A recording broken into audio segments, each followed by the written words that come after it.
teach us how to pray. And John also taught his disciples, Father, speak your word in a different dimension into our understanding, that after today we'll get more on the rhema of your word. Not just the word, but the mystery behind the power in your word, in the name of Jesus. As we speak, Lord Almighty, help us that we will not speak words of our own, that we will speak directly from truth of grace. In Jesus' mighty name. Amen. Today, by His grace, we have a message we title, Lord, teach us how to pray. This is one of the easiest things to do in the Christendom, but yet it is difficult to many of us. As we all know, Jesus was a carpenter, and he has a lot of disciples. Hallelujah. He was having 12 disciples, while one walked astray, and after the exit of Jesus, the rest disciples, the rest apostles still need to bring one in to make it 12. And Jesus was a carpenter, and majority of his disciples were fishermen. I began to wonder, why didn't they ask Jesus, teach us how to make furnitures? There are beds, there are chairs, a lot of furniture that they can make money from. Or why not then ask him, Master, teach us how to fish so that we can make money for ourselves? But yet, the Bible said, they asked him, teach us how to pray. Why? Because they know that the day is evil. That it is only prayer that they can be able to succeed the day. The reason why many of us are sitting where we are, because we don't know how to pray. As we proceed, I'm going to give us steps to follow before encountering or embarking in prayer. Jesus' disciples knew quite alright that the day that they are living is evil. Paraventure, Jesus must have also already told them that I am going to exit. And they know after the exit of Jesus, there will be trouble. Hallelujah. Praise Master Jesus.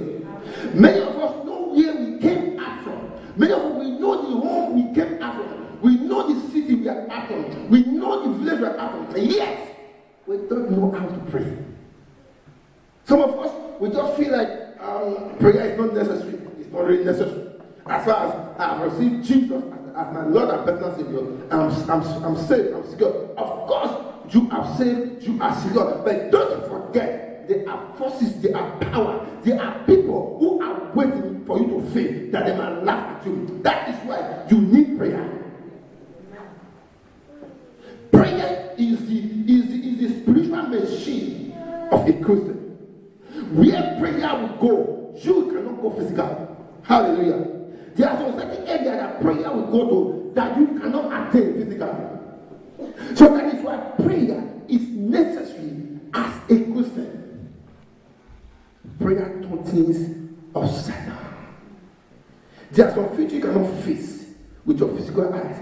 But when you stand out to pray, you see that power, that force. There is force in prayer. There are force, there are power in prayer. That is why the disciples of Jesus just go to him. Among many things, they have seen, among the wealth, among the riches, among the powers. But what they asked was, Lord, teach us how to pray. Does this mean that before they were not praying? Of course, they have been praying. But they were so sensitive. The Bible said when Jesus left them behind, he went to the mountain to pray. And the Bible said before he returned back, something happened. A little boy that was possessed with the spirit of conversion, of epilepsy, was brought before the disciples. And they kick their hand, they pray, they do everything. Nothing happened. When the master came, and the man that owns that the father of the child reported to him and said, I have brought my child before your disciple. But they could do anything. The disciple don't know that something was wrong. They don't know the procedure to follow, to attain some certain things, to bring down some special grace from the throne of grace. That is why they said, Jesus, Master, teach us how to pray. Because we have been praying, but nothing was happening. There must be a secret of prayer. Hallelujah. There's no prayer, you pray, it becomes noise in the atmosphere you are. Before you know it, the police is knocking. Oh boy, your neighbor said you disturb me. Because why? Your prayer is not carrying any power. It's just a noise, it's disturbing neighbors. Then shh, you are disturbed. But when you are praying and you understand what you are praying for, and you understand the mode of prayer, and you understand the system that you use to pray, even your noise will be a melody to your enemies. Hallelujah. Teach us how to pray. Teach us how to pray. Teach us how to pray. Does that mean that they were not praying before? They were praying. Now we are having the people who have encountered Jesus. Who have encountered Jesus. Then we have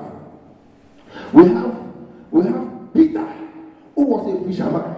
We have John, who was a fisherman. We have James, who was a fisherman. We have Andrew, who was a fisherman. We have Philip. We have Bartholomew. We have Thomas. We have Matthew, the tax collector. We have James. We have Jude. We have Simon, the Zealous. We have Judas Iscariot. Among these people, they were having about 5 fishermen and 1 tax collector. No one asked Jesus, teach me how to collect mortars, or teach me how to collect or make dip the net into the ocean to catch many fish. But they asked him, teach us how to pray. That is to tell you the greatness of prayer. A Christian without the force of prayer is even better than it becomes a native doctor. If you are a Christian and you don't have the force of prayer, you are empty. And the enemy can use you the way they want. No wonder at night they come to your place, they look at you, and look at you, you are strong. I say, okay, break it up. Use you to play like a baby. Toss you up and down like a toy. After that, they drop you back to your bed. Daybreak, your head is having some noise.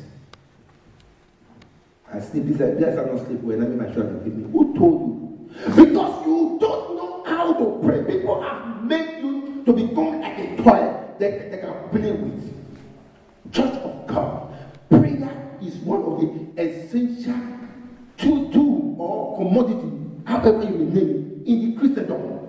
If you don't know how to pray, there is a need to learn it.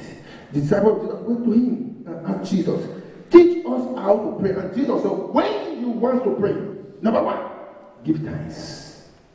Hallelujah.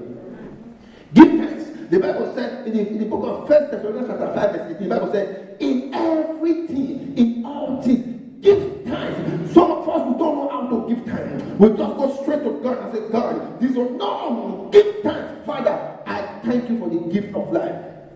I was so amazed this morning when Minister came, when you asked her to give us a prayer point, lead us in prayer. The first thing she said, let's thank God for the gift of life. That is to say, she recognized the source of her living. Hallelujah. You first and foremost recognize that there's somebody that is supreme up there, that watches over you, watches over going out and coming in. So this is what Jesus' disciples do not know about. But they know that there is something called prayer. But how do they present prayer to God? They were confused. That is why they went to him and said, Master, teach us how to pray.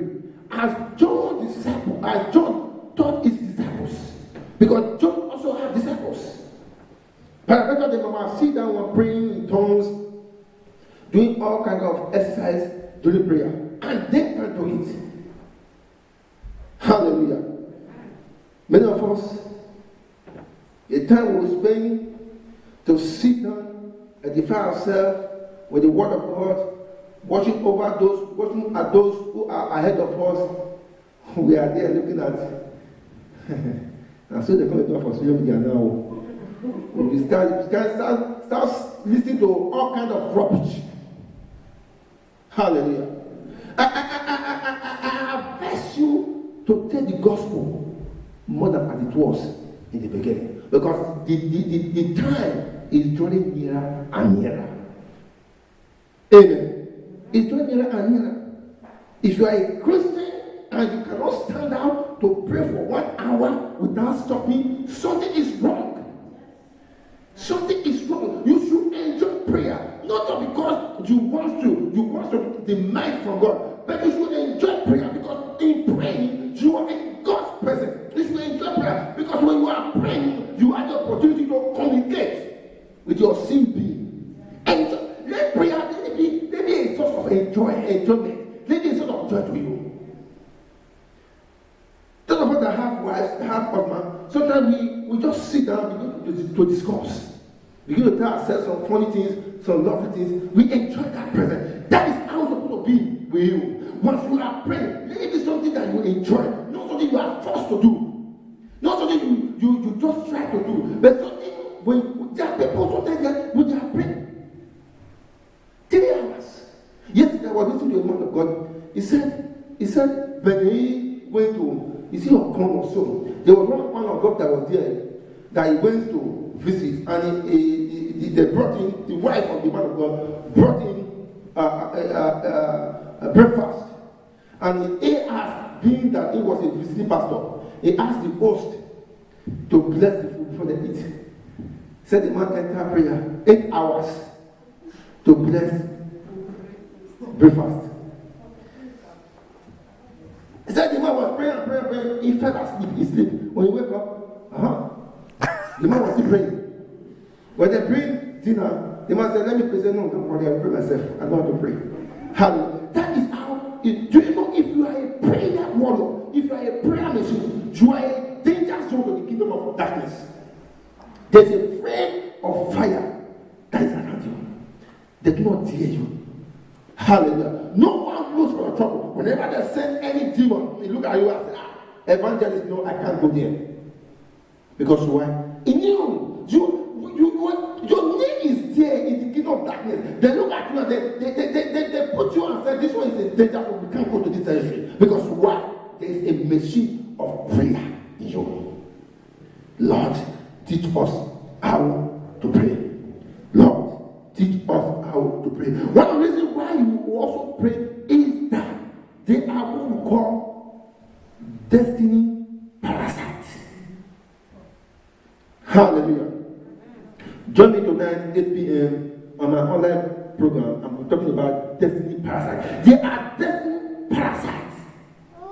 That is there. Now we talk about destiny parasites, or we talk about parasites. It's those kind of little animals that go into another animal and begin to feed from them or in plants.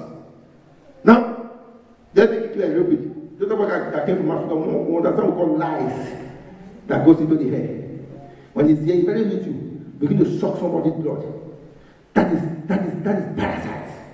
So because of that, they know there are a lot of destiny parasites on earth. And the only way they can deal with them is prayer. Because those things that you cannot see physically, it is through prayer that you can deal with them. So Jesus said, "Lord, teach us how to pray." But prayer is not just about making noise.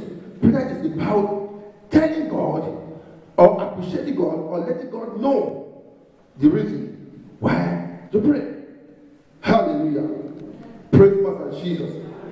Among the 12, there was a betrayer. They know that somebody will come.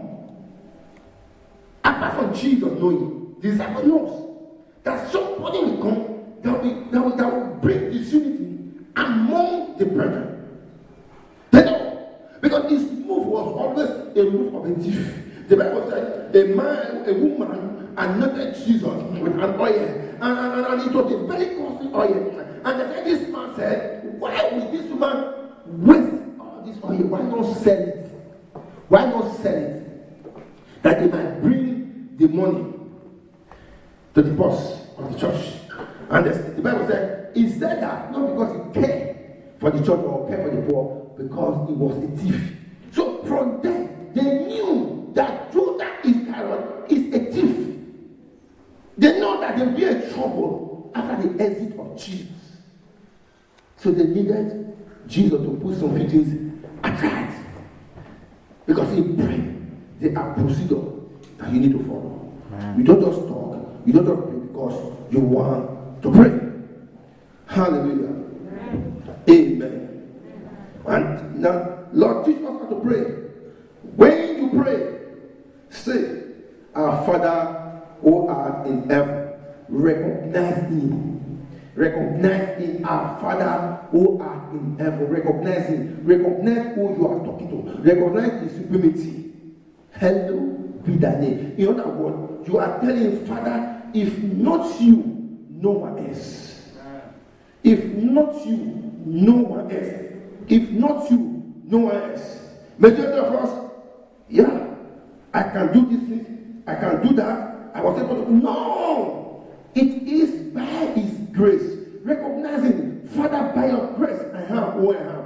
By the grace of God, I am going to do so or so. Recognizing, bringing into the scene.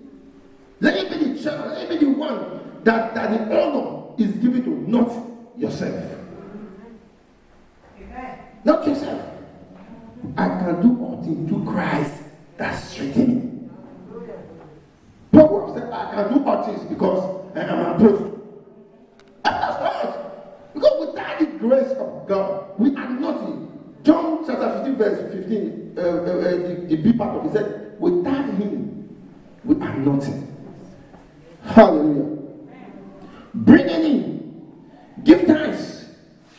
Give thanks. Because that is what it needs from you. Another thing that happens when we pray, majority of us, we are praying, there are some certain things we pray for. We pray and pray and pray and pray, but the result is not coming because why?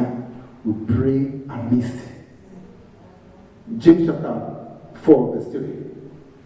So ye ask and ye do not receive because ye ask and miss. In other words, you ask wrongly.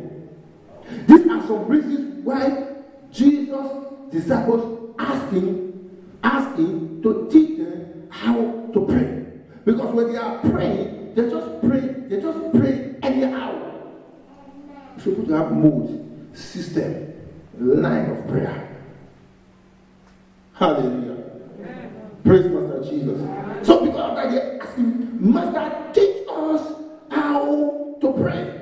Because their way of prayer was not according to the will of God. Amen. We pray. And there is a separation between us and God. Because why? Sin caused everything.